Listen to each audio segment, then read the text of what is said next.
solution is a fantastic community-based outcome for us because it enables our customers to see their meter reads on a daily, hourly basis, and that then allows them to manage their bills so that they don't get bill shock at the end of the month or at the end of the quarter. And as a result of that, they can also set their own alarm systems up so that if they're away on holidays and they do happen to get a leak, they can actually then have somebody attend to that, or if they leave a tap on, they can have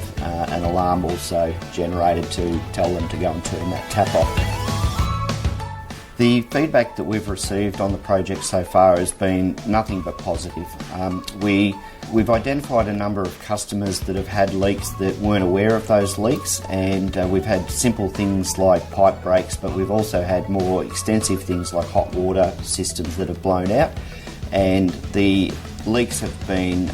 identified through the monitoring system itself, but some of those leaks have been as much as $20 per day of water, and that adds up quite quickly, and the customers have been quite appreciative when we've actually told them that they've got those problems. Some of those problems have actually been inside houses that have been unoccupied as well, so obviously that makes a bit of a mess.